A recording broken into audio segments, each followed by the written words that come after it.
আসসালামু আলাইকুম। সবাই কেমন আছেন? অবশ্যই ভিডিওটি দেখবেন, বুঝবেন, শিখবেন।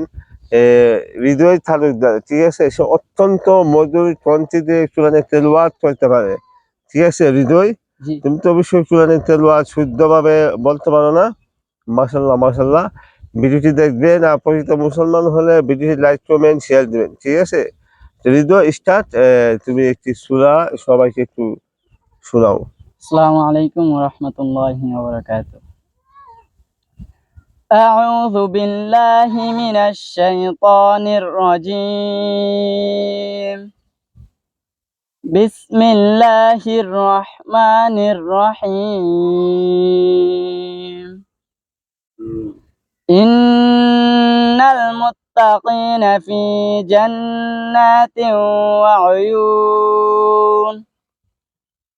ادخلوها بسلام آمنين ونزعنا ما في صدورهم من غل إخوانا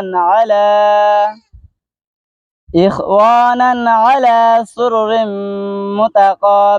متقابلين لا يمسهم فيها نصب وما هم بمخرجين نبئ عبادي أني أنا الغفور الرحيم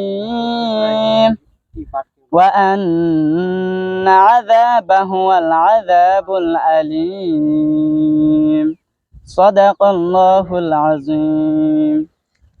মাশাল্লাহ, অসাধারণ হয়েছে। আসলে কোরআনের তেলাওয়াত শুনতে খুবই ভালো লাগে। কোরআনের তেলাওয়াত শুনতে অত্যন্ত অসাধারণ। আসলে যারা পরিচিত মুসলমান তারা অবশ্যই কোরআনের তেলাওয়াত শুনবে। কোরআনের তেলাওয়াত শুনলে শরীরটা শীতল ঠান্ডা হয়ে যায়। আসলে একমাত্র যারা পরিচিত মুসলমান, যাদের ভিতরে মনুষ্যত্ব আছে, যাদের ভিতরে আল্লাহর প্রতি তাকওয়া আছে, তারা অবশ্যই মানে কোরআনের তেলাওয়াত শুনবে, ঠিক না? আর যারা পরিচিত মুসলমান তারা অবশ্যই ভিডিওটি বেশি বেশি লাইক দেবে, কমেন্ট দেবে। কারণ পরিচিত মুসলমান জানে যে ভিডিওটি শেয়ার দিলে অন্য একটি ব্যক্তি অবশ্যই দেখতে পাবে এবং তারা আমলনামার মধ্যে নেক সওয়াব পাবে। আসলে যারা সমাজের নির্ভুত একজন নামধারী মুসলমান, কোরআনের মর্যাদা ডিগনিটি বুঝে না, এটাই তো। যাই হোক, ছোট ভাইয়ের জন্য সবাই দোয়া করবেন, সে যেন ভবিষ্যতে একজন বড় আলেম হতে পারে। কেমন? জি, সবাই আমার জন্য দোয়া করবেন। অবশ্যই তার জন্য সবাই দোয়া করবেন।